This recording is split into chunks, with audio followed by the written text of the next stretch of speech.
నారా లోకేష్ ఉభయ తెలుగు రాష్ట్రాల్లో పరిచయం అక్కర్లేనటువంటి పేరు. టీడీపీ పార్టీ జాతీయ ప్రధాన కార్యదర్శి, టీడీపీ యువనేత అనే కంటే కూడా చంద్రబాబు నాయుడు వారసుడిగానే తెలుగు ప్రజలకు సుపరిచితం. 2014 ఎన్నికల్లో టీడీపీ పార్టీ రాష్ట్రంలో అధికారంలోకి రావడంతో చంద్రబాబు ముఖ్యమంత్రిగా తన మంత్రివర్గంలో నారా లోకేష్కు కీలకమైన ఐటీ, పంచాయతీరాజ్ శాఖలను అప్పచెప్పారు. చాలామంది ఏం చెప్తుంటారంటే ఇది తెలంగాణలో కేసీఆర్ తన కొడుకు కేటీఆర్కు పంచాయతీరాజ్ శాఖ మంత్రులు ఇచ్చాడు, సేమ్ అలాగే ఏపీలో కూడా చంద్రబాబు చేశారని చెప్తారు. సో అది వేరే విషయం. టీడీపీ పార్టీ అధికారంలో ఉన్నప్పుడే కాదు, ఎప్పటికీ టీడీపీ పార్టీలో చంద్రబాబు తర్వాత లోకేషే నెంబర్ 2 స్థానం. ఇది నారా లోకేష్ టీడీపీ పార్టీలో పరిస్థితి. ఇక అసలు విషయానికి వచ్చేస్తే ఈసారి జరిగిన ఎన్నికల్లో మంగళగిరి నుండి నారా లోకేష్ ఎమ్మెల్యేగా రెండవసారి పోటీ చేశారు.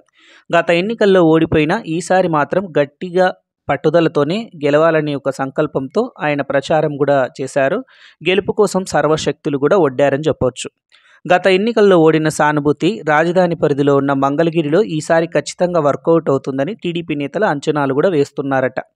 వైసీపీ అభ్యర్థి ఇక్కడ బలంగా లేకపోవటం లోకేష్కు కలిసి వచ్చే అంశమని కూడా చెప్పుకుంటున్నారట మంగళగిరిలో టీడీపీ నేతలు. మొత్తానికి ఈసారి టీడీపీ యువనేత నారా లోకేష్ మంగళగిరిలో గెలిచి ఆంధ్ర అసెంబ్లీలో ఎమ్మెల్యేగా మొదటిసారి అడుగుపెట్టి తన కల నెరవేర్చుకోబోతున్నారని టీడీపీ నేతల అభిప్రాయం.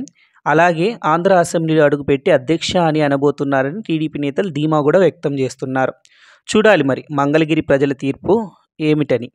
మంగళగిరి కాబోయే ఎమ్మెల్యే ఎవరు అనేది తేలాలంటే జూన్ 4 వరకు వేచి ఉండాల్సిందే. సో అంతవరకు మంగళగిరిలో ఎవరు గెలవబోతున్నారు, ఎవరు మంగళగిరి ఎమ్మెల్యే అన్నది మీరు నాకు కామెంట్ రూపంలో తెలియజేయండి. వీడియో నచ్చితే లైక్ చేయండి, షేర్ చేయండి, అలాగే సబ్స్క్రైబ్ చేసుకోవడం మాత్రం మర్చిపోకండి. మరో వీడియోతో మీ ముందుంటాను. నమస్తే, జై హింద్.